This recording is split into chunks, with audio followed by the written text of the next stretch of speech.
Hi everyone, it's Sophia Melone, the Debt Demolisher, giving you the tools, tips, and tricks to manage your financial baggage the right way. Today you are in for a special treat. I had the pleasure of being interviewed by the wonderfully anointed Angelica G. Miller on her podcast, Creating You, Creating Her. In this segment, we covered money mindset from top to bottom. You are so gonna love this. You ready? Let's go. The Debt Demolisher TV with Sophia Melone. Hello, everyone. This is Angelica Miller, and I am here with another episode of Creating You, Creating Her, Bosses in Business, women showing up every day, but also understanding that it's all about work-life balance and how you can do that.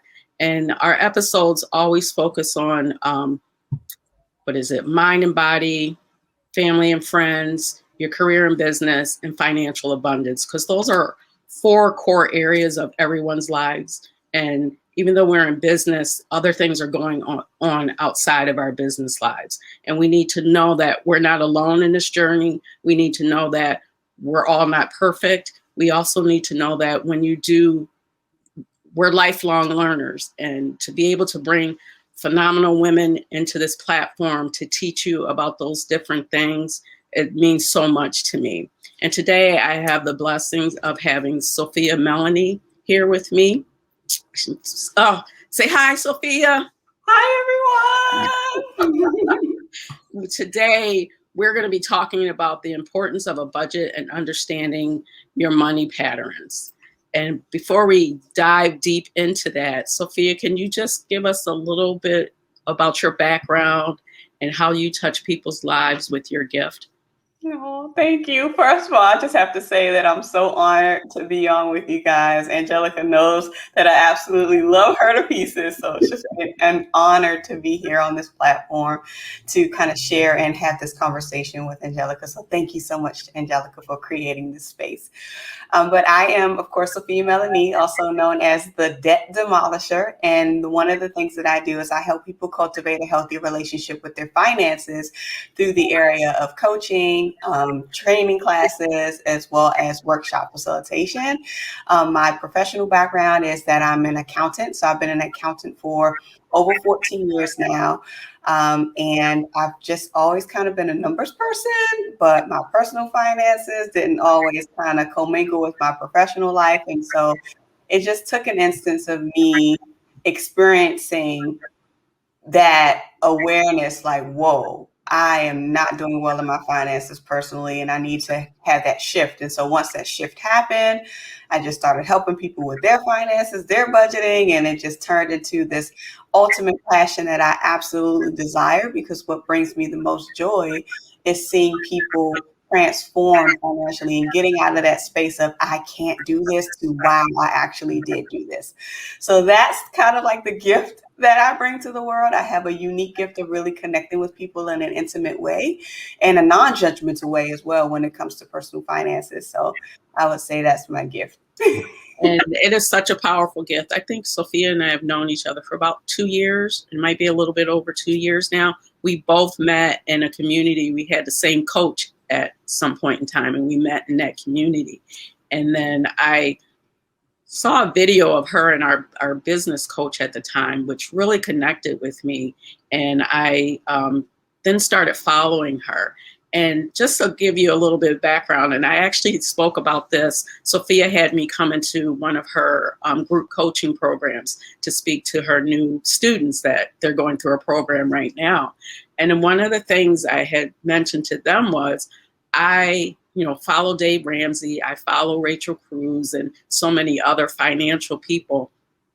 And I love their platforms, but something didn't quite connect.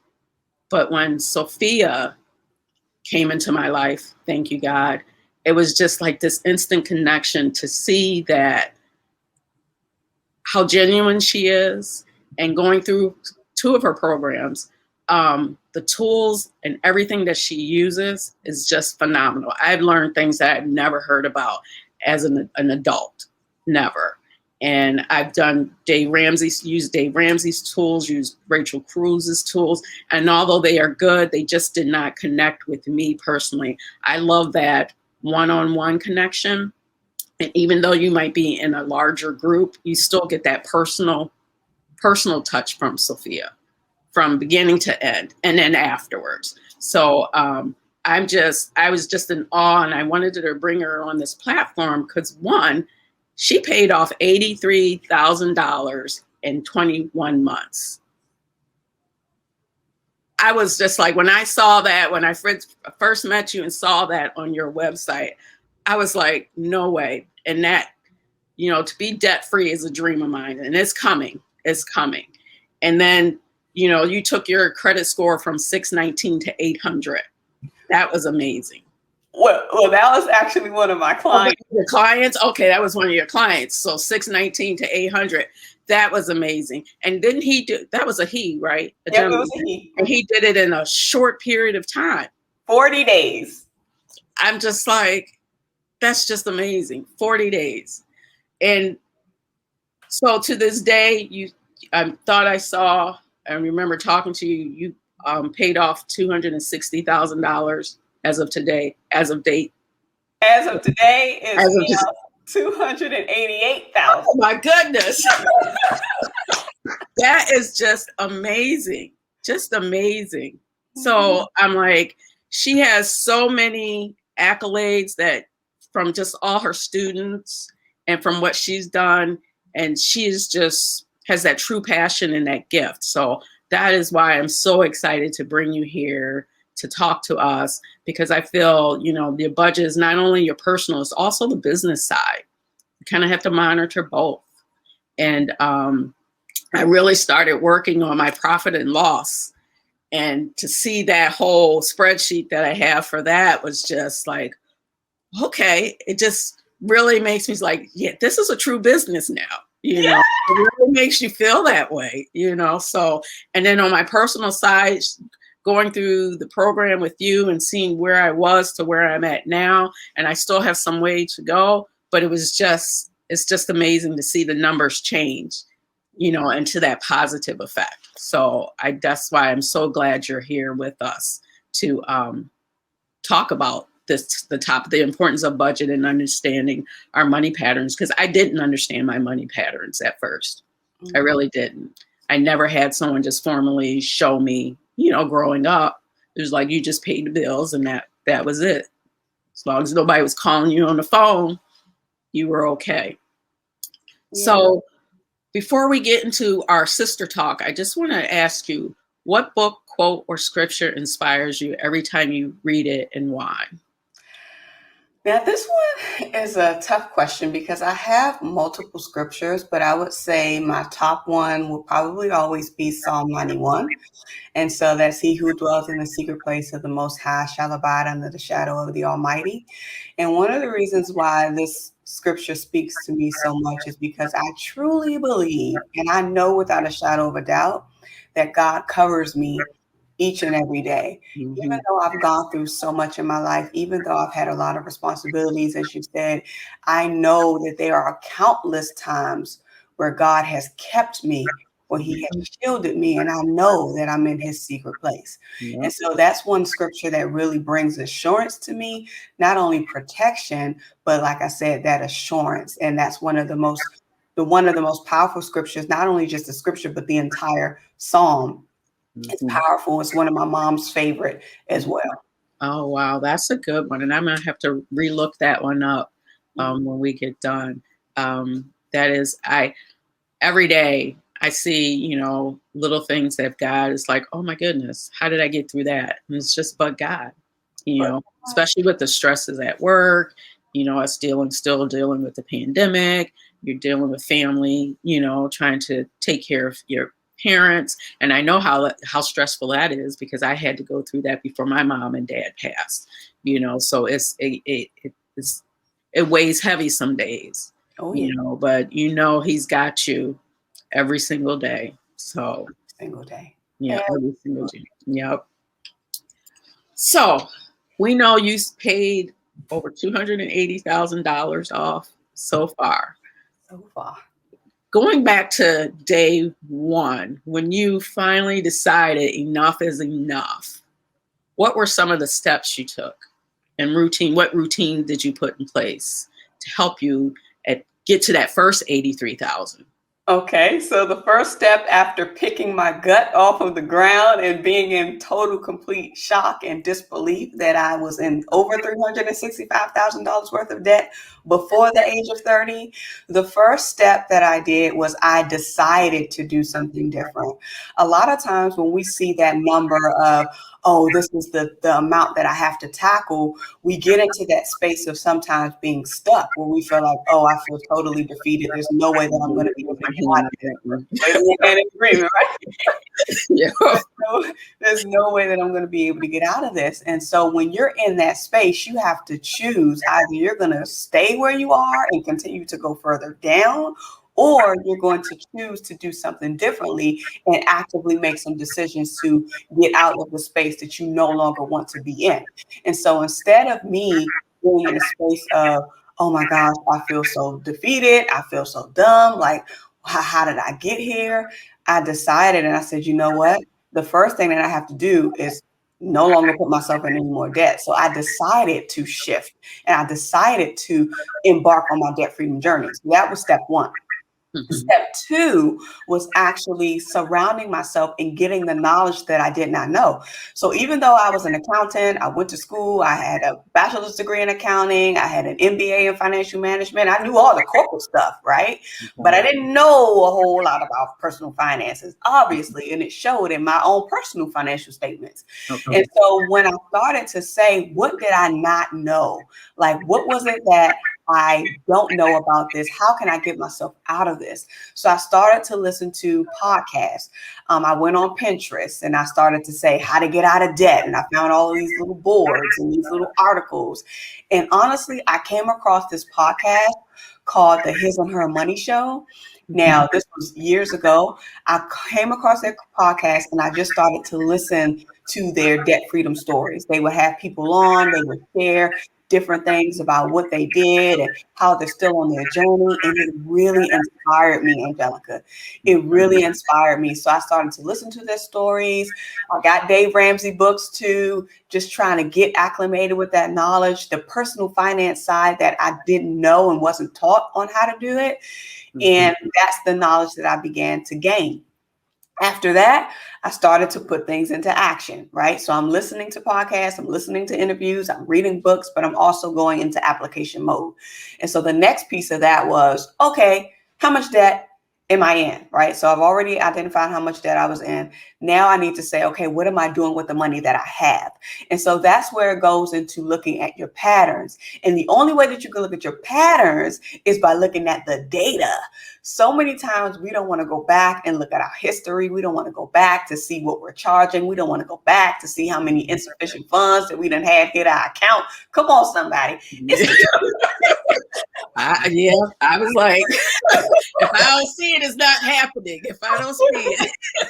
A lot of times we don't want to face it, but the revelation and the breakthrough comes in your facing it. It comes in your being able to look at where you stand and understand the patterns, because once you understand what got you there, you will understand how not to get there anymore.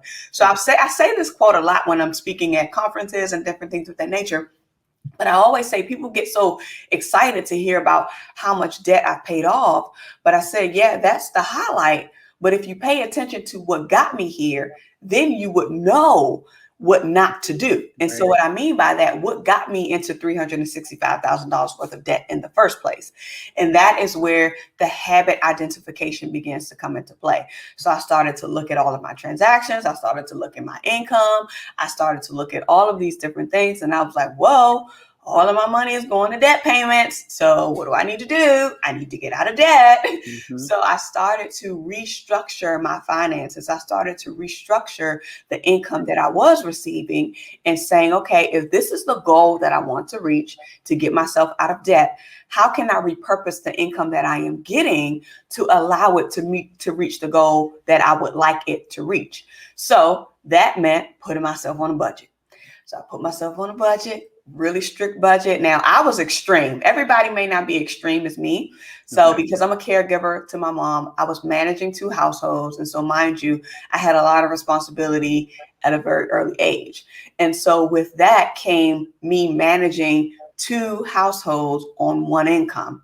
So yeah. And so what that meant was I had to really be purposeful with my resources and really be purposeful with my money, because I knew that I had a lot of expenses that I had to maintain at my mom's house.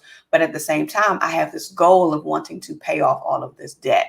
So that was pretty much the crux of how it all started, really how it all started, that made me actually realize that I needed to get out of debt. If I could just share the story real quick. You sure can. So I was doing an exercise at the ending of the year. We all know everyone likes to do like New Year's resolutions and things of that nature. And so I was looking at every area of my life at the ending of 2015. So it was December 31st, 2015. I'm going through every area of my life of what I want my goals to be, looking at every area.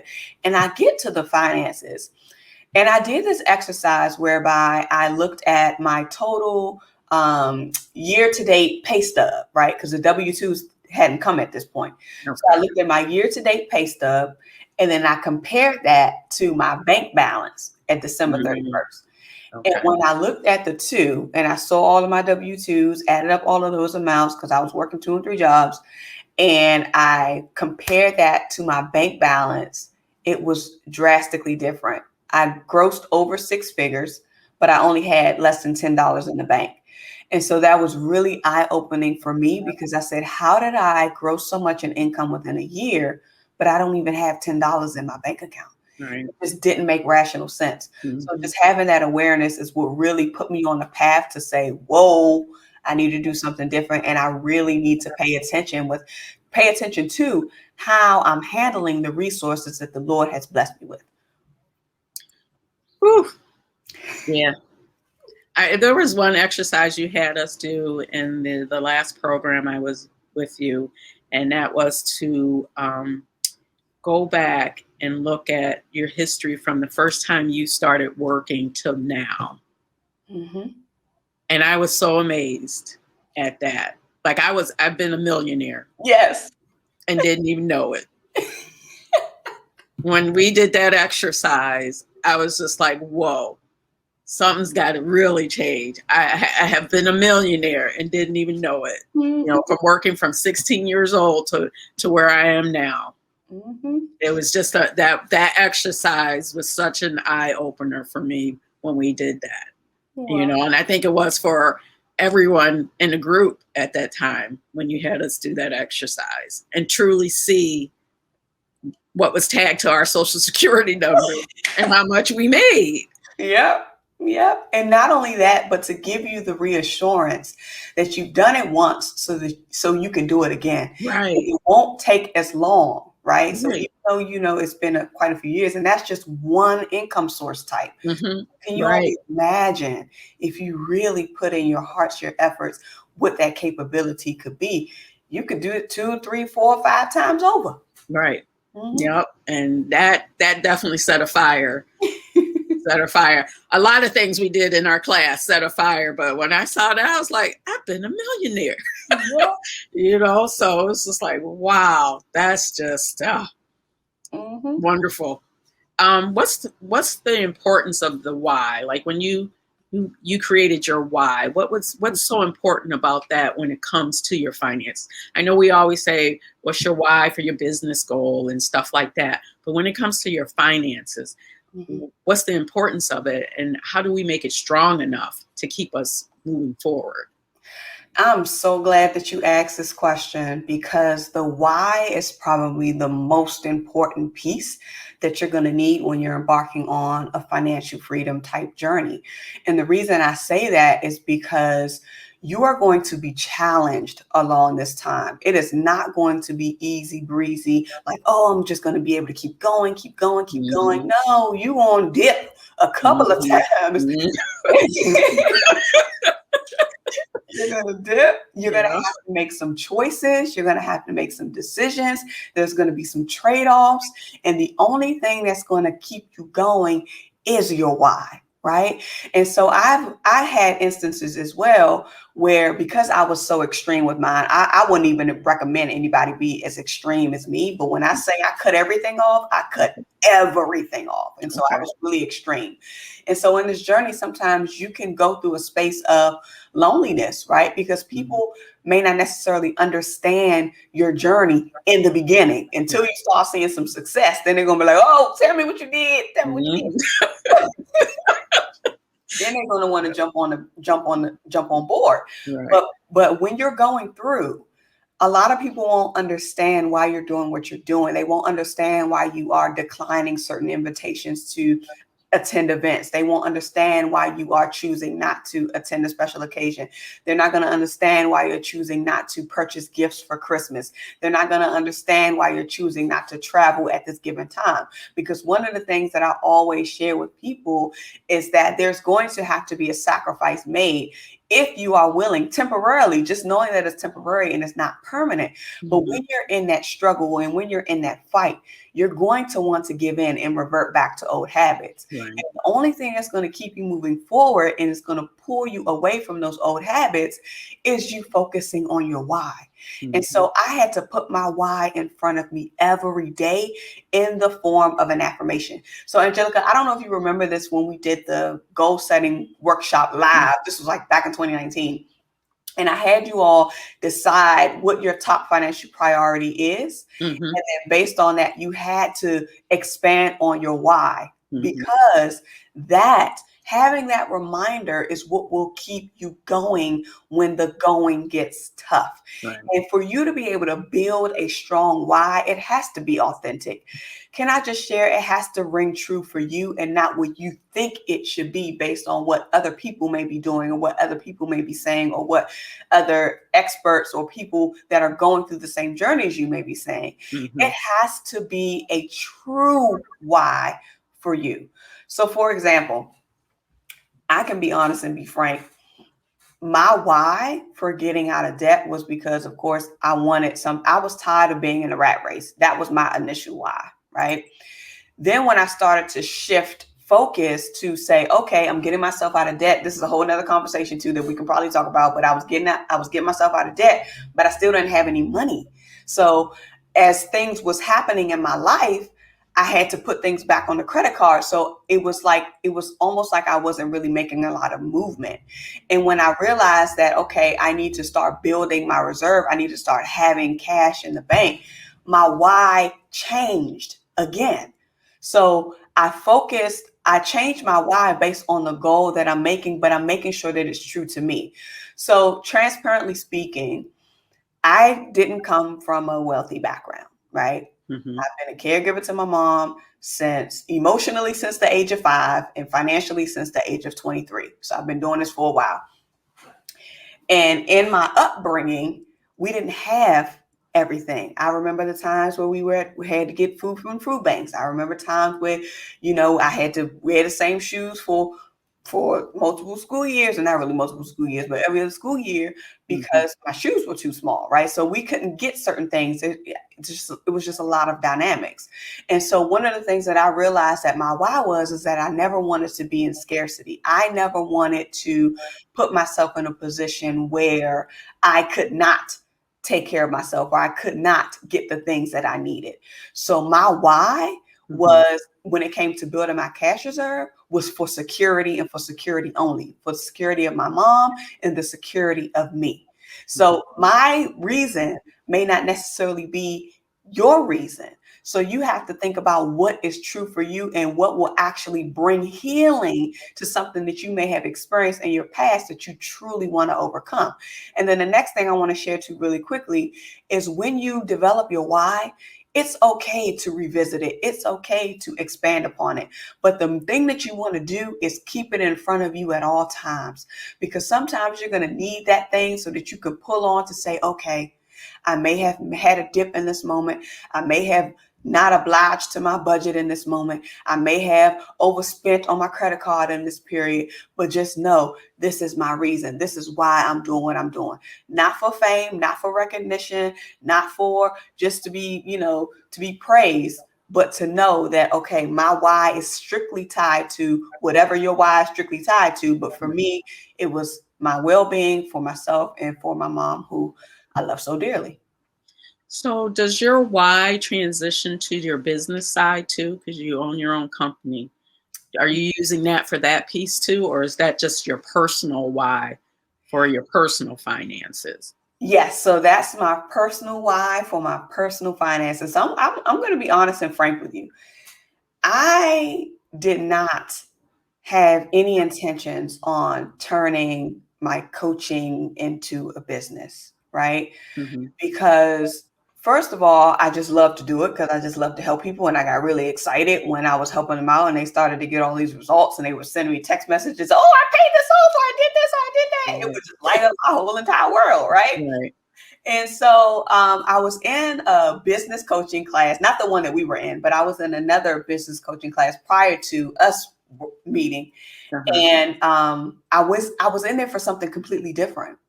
And we were going around and doing introductions and we had to say what we did and all of that stuff. And I said what I did and how I'm passionate about helping people in their finances. And I was just going on and on. I said, but I'm not here for that. I didn't even say I'm not here for that.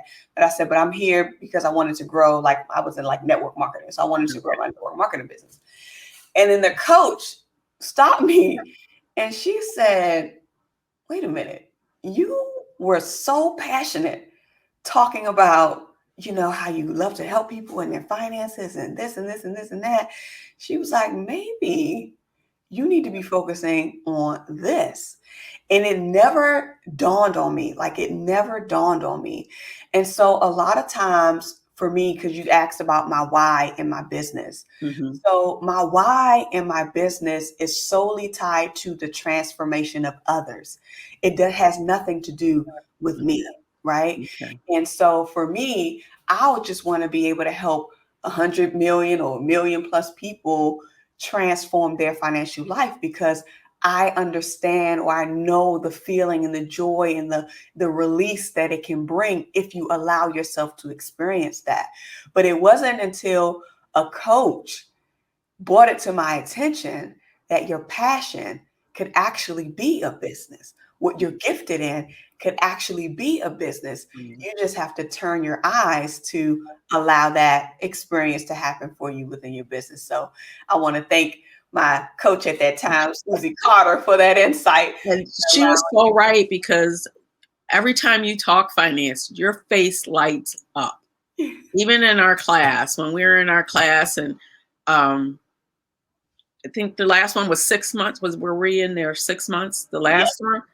You always smiled no matter what. You just got excited about the tools and what everybody was, their wins. It was just like you light up when it comes to finances, no matter how tired you are, because we have conversations off the record and you could be dead tired. But as soon as we start talking about finances or what's going on for your students, you light up again. It's just there for you. So your why is very strong for your business and is definitely strong for your personal life.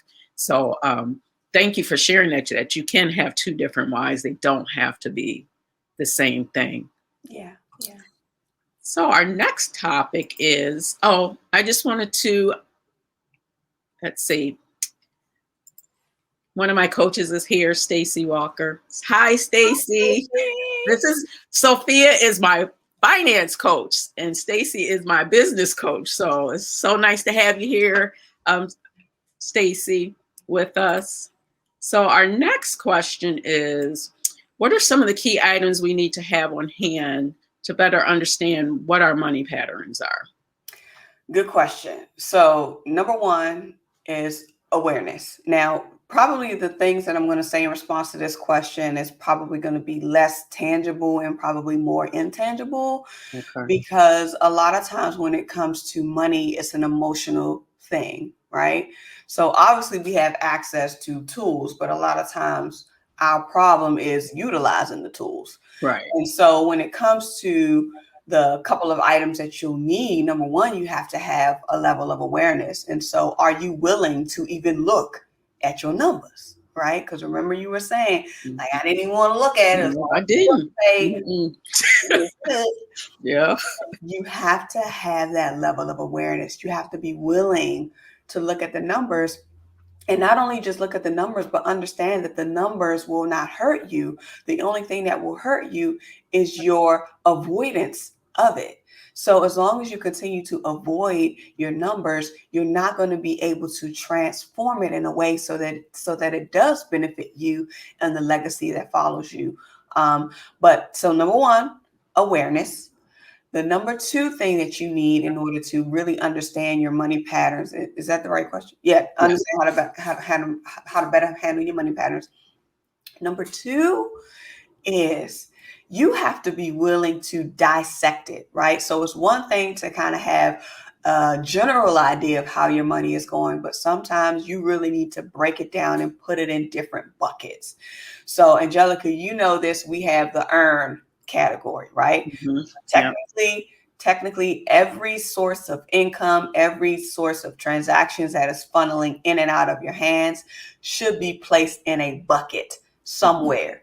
So it's either an essential item, it's either an asset, it's either for your reserve building, or it's for something non-essential.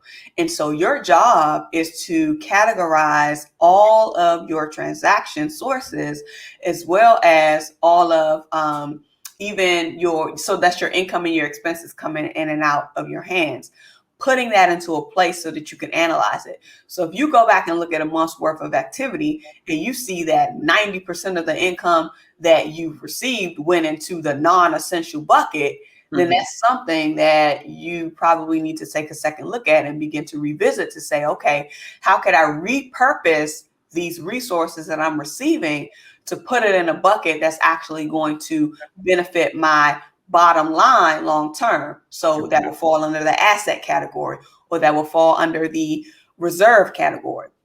We all know that our essentials are the things that we need to maintain and sustain our livelihood on a day-to-day basis. So that's your housing, that's your transportation, that's your food, whatever those bare essentials are. I'm thinking of Maslow's hierarchy of needs. Physiological needs. That's the word I was looking for. Your physiological needs. And we go through that in the ERM program too as well. But just being willing to categorize your activity so that you can understand where it's going. Because the only way that you can really understand the patterns is by breaking it out and dissecting it and putting it into buckets so that you can see where it stands. So once you have your awareness and you're willing to actually begin to look at your numbers, download your data, and then you could go to step two, which is putting your information or putting your expenses in specific buckets, assessing them to see if it's non-essential, essential, an asset building, or readiness reserve type of category where it belongs. And then the third thing that you have to do to understand your patterns is to really say, is this a need or is this a want? So a lot of times when I'm speaking to people, I speak to a lot of folks through maybe preliminary calls and pre-coaching calls and things of that nature. And one of the most common things that I find comes up is that people have a hard time distinguishing a need versus a want, right? So a lot of times they'll say, oh, well, I need this because. But when you think about what your needs are what you actually need to sustain your life or to maintain your baselines, right? And so if that isn't something that you are able to maybe pinpoint and align one for one, then you probably want to say, okay, is this truly a need or is it a want? Right. So my next advice or my next tip would be to just think about and really define what is a need versus a want for you. And is it truly a need or is it truly just a want? And I'm not saying that you can't have your wants, but I'm saying is you want to effectively plan for your wants so that it doesn't always end up in that non-essential bucket, which is a lot of times where most of people tend to kind of find their activity until they start going through my class and then they realize, okay, yes, it opened my eyes. It truly opened my eyes. While you have shared so much with us, and we could probably go on for hours talking about this. And there is a lot to digest, but I love how there is a light at the end of that tunnel, and you truly teach that in your class. And you've proven that, that there is a light. And yes, it's going to be hard at the beginning to put yourself on a budget and look at your numbers. And how often would you say a person should be looking at their numbers? Okay, so my rule is you should be looking at it at least once a week. So my process is, even if it's on a week that I'm not paid, I still schedule that time to look at my numbers, because you just never know what could come in. And I use that time as my creativity time for my finances. Now, I tell people that they should at least spend 30 minutes looking at their numbers once a week. Now, I know that may be a lot for people depending on their schedules. It just may be too much. But I really feel like it's important to look at it on a frequent basis. But if 1 week is too much, you should at least do it every time you are paid. So if you're paid bi-weekly, you should at least be doing that on your paydays, or maybe even a couple of days before your paydays, so that you can effectively plan out that money before you actually get it. The challenge that a lot of people experience is that they're planning out their money once they actually get it, as opposed to ahead of time. And so a lot of things they haven't taken into consideration, auto drafts that may be coming up, bills that may need to be paid, and they're just paying out of what they see in their bank accounts at that point in time, not necessarily thinking about, okay, what could potentially come in as an auto draft, or what could potentially come in that's an annual expense that I forgot that I set up, and it can throw things off. But if you're not planning these things out ahead of time to say, okay, I know that this bill is due on this date, I know that this is expected to come out on this date, I know that based on this, I should have XYZ amount left. And then if I'm short, then that means, okay, I need to hurry up and figure out a way how I'm going to supplement this difference so that I'm not in the negative. I want to share this too, because I know a lot of times people may not have this, insufficient funds issue.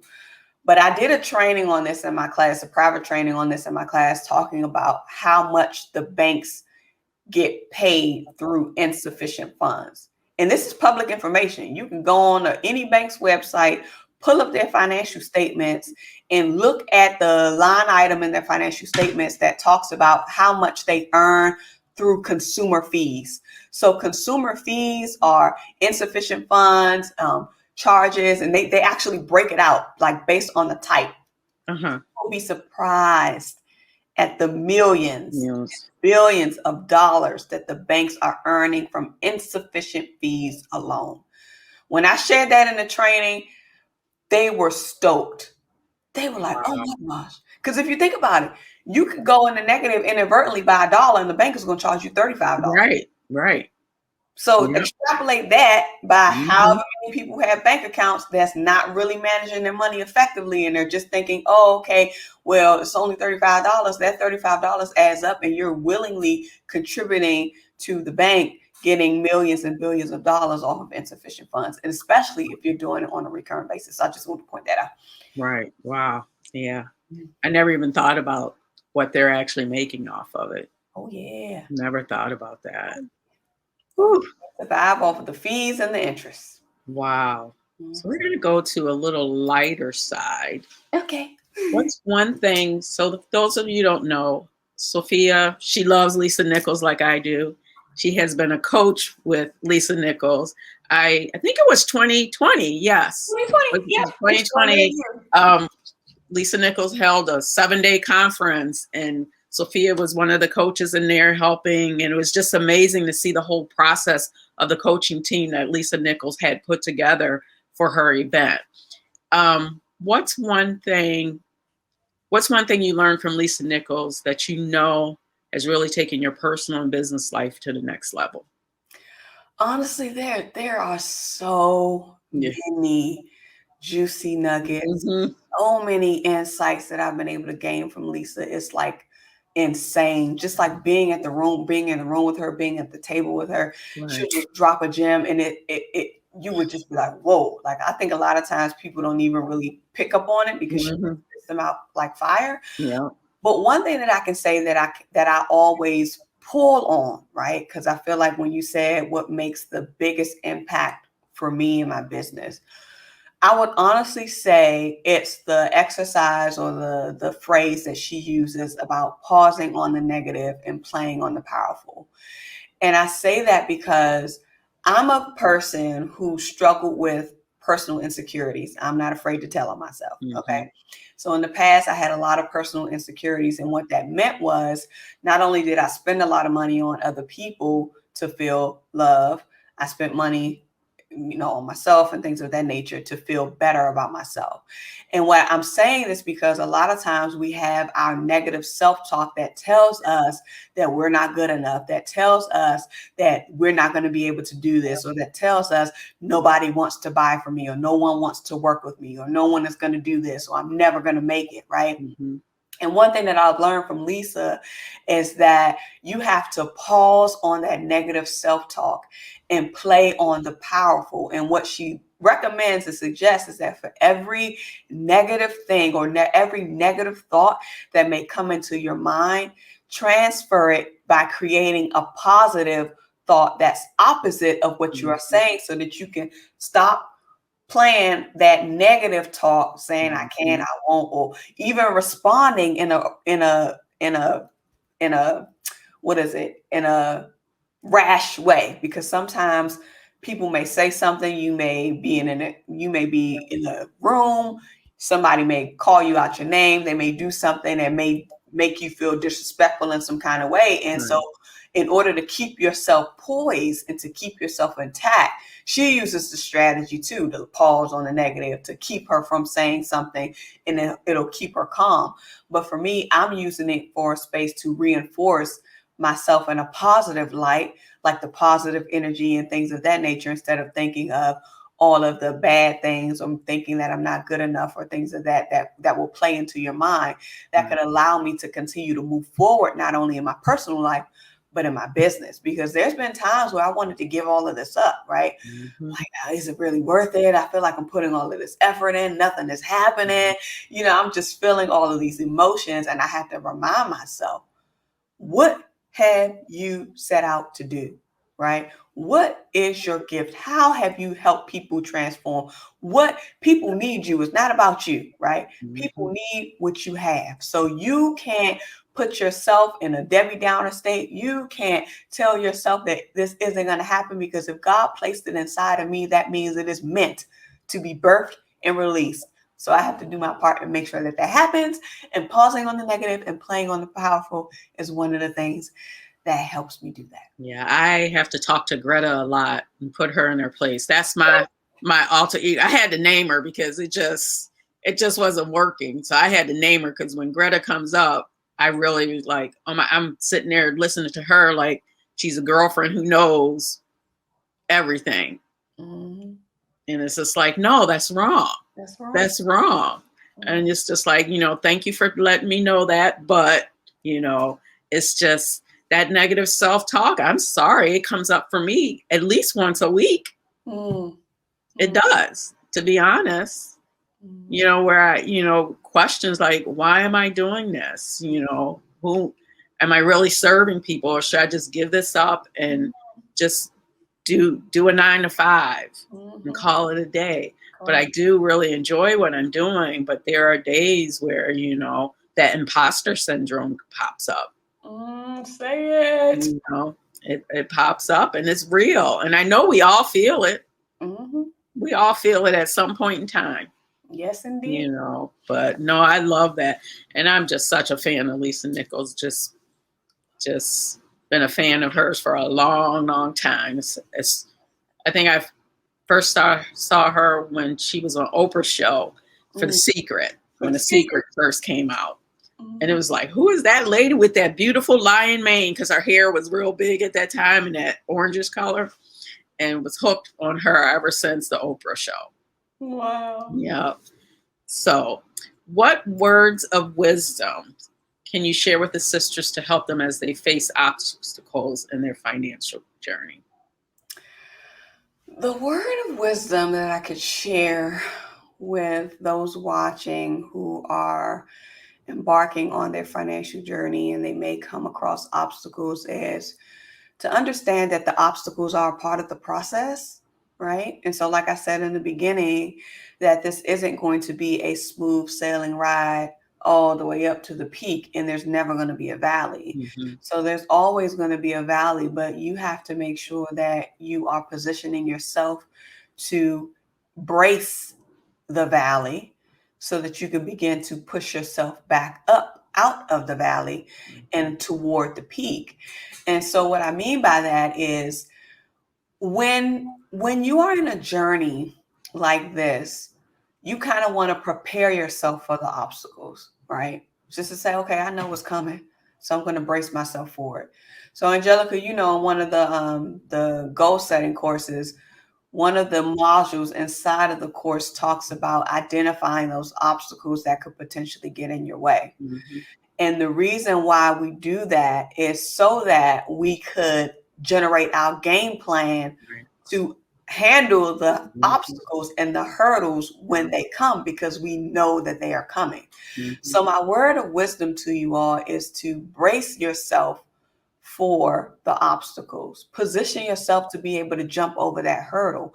Position yourself to be able to keep running. Position yourself to be able to not only pass the baton if you need to pass it back to somebody else, but position yourself to cross the finish line as well. It's not going to be easy. And so what you need to lean on, or what I suggest you lean on, is your positive affirmations. Just know that this is a mindfulness game. It's not only a monetary game, it's a mindfulness game. So you have to have practices in place that will help strengthen your mindset to help that negative chatter kind of go away when it begins to come in and it feels like it's impossible to reach. So not only am I saying to tackle your obstacles head on, plan ahead for your obstacles, but practice mindfulness by reassuring yourself, developing those affirmations, developing those statements like, I am a millionaire, I will be debt free. Even if you want to take some of the negative words out of it Mm-hmm. and just more focus on the positive words, just speak more I am into your life. Mm-hmm. Have a prosperity pledge that you may want to commit to, something that you can just reassure yourself with, that you are committed to the journey despite of. Understanding the fact that the obstacle and the roadblock is going to come, but just know that you are bold enough, you are brilliant enough, you are positioned enough, and you are prepared enough to break through. That is so true, because just a little side note just on that, because I still do my pledges and affirmations that we did in the class, and I actually recorded those to hear my own voice. Yeah. So I do it that way so I can hear my own voice. But like in 2020, you know, beginning of the year, started off really good, had my plan, and then COVID hit. And then, you know, my 9 to 5, you know, no one got laid off or let go, but pay was decreased by 25%. And when you get your check, 25% is a lot. When your check pops in, it's like, what? You know, luckily, you know, working with you, I had an emergency fund, I had money in my savings and stuff, but I had to stop paying on debt. Mm-hmm. And only could do the minimum at the time because that it was such a large lump sum coming out of my check. And I still had to pay mortgage, car payments, all these other things that were coming in there. Mm-hmm. But, you know, the affirmations and having that support system of you and the group, and then just the tools to keep going, my credit score still went up. I think it was 5 times during the whole process of last year. My credit score still kept going up. Mm-hmm. And I was just amazed at that, because 1, I was being consistent. 2, when I was feeling low, because I had deaths in the family at the time, I think we had 5 family members pass, you know, and then money is being taken away. You're locked in a house, but all those tools you gave us and all those, that pre-work you had us do, it does help you through that process. I'm not where I want to be yet, but I'm so much further along. Mm-hmm. So it does work. And those affirmations work, even though you may some days be like, oh, I got to do my affirmations. But once you do it, it really clicks in for you, and to hear my own voice say it, I think it was even more powerful for me to record it so I can play it at any time when I'm having those lulls. So I thank you for sharing that bit of inspiration for us. It has been such a pleasure being with you today. I always love talking to you. Me too. How can our community connect with you even further, in case, if they want to take one of your programs or buy one of your books, because you got some books out there, you got a little bit of everything going on right now. Yes. So I can be, of course, reached by my website, sophiamelone.com, and that's up on the screen now. So SOPHIAMELONE.com, and that actually gives you access to a lot of the resources that I do have. I have an audio series book, which is a 52-week coach. It's an introductory kind of coaching program, but it's a 52-week experience to help you really transition out of that space of really shifting from one space to another in your finances. And so it's called the Fin Switch. So that's available on my website. I also have spaces for one-on-one coaching or e-coaching, depending on what you would like. I have options for the financial goal setting course as well. That's an online course that's available through my website, or if you can reach me through email, we can connect in that way as well. I have a YouTube channel called the Debt Demolisher TV, and I give a lot of insight on the channel. I recently did a rebrand too, Angelica. Okay. TV now. I saw some changes. I was in there last week. I saw some changes. Yeah. So I do that. And so my inspiration behind that is, of course, to continue to give knowledge and insight around finances, even touching on personal side as well as business. So I'll be doing a lot of lessons, little bite-sized lessons in that area as well. But yeah, so that's really it. I'm in my coaching program now. My coaching program is only offered once a year just because of the amount of energy and commitment that I give to the students. I don't offer it multiple times. And so once we go through this 4-month period, then it'll pick back up again in 2022. Okay. But if that's something that you're interested in, you could feel free to email me at contact@sophiamelone.com and let me know that you're interested. And then I can talk to you guys about how to get yourself on the waiting list for that. Yeah. Make sure you check out Sophia's YouTube channel. There are so many nuggets in there, such good information. And she gives you tools freely, tips freely. There's just a wealth of knowledge just in her YouTube channel. So make sure you check out her there. Make sure you go to her website. I have to check out your new book, your new audio book. So I definitely want to check that. So you said it's 52 weeks. Is it something every day you listen to? How is So it's designed for it to be once a week. Once a week? Okay. Once a week. So that way it'll give you time to listen to the lesson and then implement. So because I give growth work. So for every lesson. Yeah. One thing, if you're going to work with Sophia, you better be ready to work. And it's good work. It's definitely needed. It's not, just fluff. It's like you're really diving deep into what you need to do to get yourself out of debt. I'm really I want to do your 52-week audio book. That's really neat. Awesome. Can I just say something really quickly about the work? And I know a lot of times, like you said, it's no fluff. Like if you really want to see transformation, you have to get into the work. So a lot of times people go into things with expectations of, if I just sign up for this class, or if I just do this, they're going to give me an easy 1, 2, 3 blueprint and I'll be able to do it, knock it out. No. Not when it comes to finances. Yes. And then this is another thing too, because what you do in your personal finances, and this is for the business owners, what you do in your personal finances more than likely is going to transcend over into your business finances. So you really want to make sure that you're getting into a habit of really managing your money effectively so that you can manage the wealth that you're building out of the companies that you're creating and that you're growing. So this is the key thing here. It's not about just growing your money. It's about managing it. I was listening to an interview with Tyler Perry. He was he was at a church. I can't remember the name of the church, but the pastor had asked him a question: which one is harder, earning or making money or managing it? Tyler Perry said that, well, if you have a certain work ethic, you won't have any problem making the money. The problem is managing the money, because he said that he earned so much in his money. He earned so much money through his business when it started to grow that he didn't know how to manage it, that he was giving it all away. And so he was giving it all away or wasting it all away. And at the end of the year, he owed taxes, and it just didn't make sense. Right. But he was saying that no one really taught him how to effectively manage his resources or manage the wealth that he was bringing in or being blessed with all of this time. So he had to learn through trial and error. So one of the things that I want to help you guys do is to not learn through trial and error, but come in and do the work so that you can officially be prepared.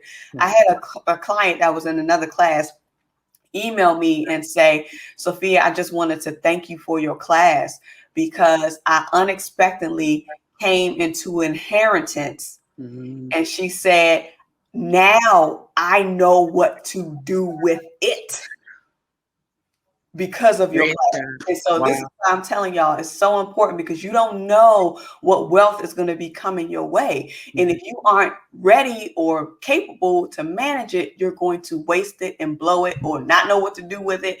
One thing I always say is that the Lord don't want to put finances in the hands of a mismanager. So you want to make sure that you are an effective manager. And I'm sorry I went on a rant. No. Come on out. No. We need all your nuggets. We need all your nuggets. No, but it has been such a pleasure being here with you. I'm blessed. I know my community is going to be blessed by this, and I love you for doing this. And I know we will continue to connect. I can't wait for your next book to come out, whenever that is, because I know you're working on one now. Yes. And just thank you. It's just a blessing. You are such a blessing. So thank you very much. Thank you. And ladies, make sure you re-listen to this, because there were a lot of nuggets given, and make sure you connect with Sophia. It may not be your time right now, but it could be a little bit down the road. So just stay connected with her, and she will definitely help you stay on the right path. Have a great night. All right, guys, this wraps up the interview. Please check out Angelica at angelicagmiller.com and across all social media platforms at Angelica G. Miller. And make sure that you show my friend some love and support by hitting that follow, checking out her services, and referring her to someone if you believe that they could leverage her services. Angelica is amazing. I hope you guys really enjoyed this episode. Thank you so much for watching. Make sure that you timestamp your favorite part in the comments, and also come back for more juicy financial gems, because your financial prosperity awaits you, and so does your financial sanity. Until next time, bye. The Debt Demolisher TV with Sophia Melone. The Debt Demolisher TV with Sophia Melone. The Debt Demolisher TV with Sophia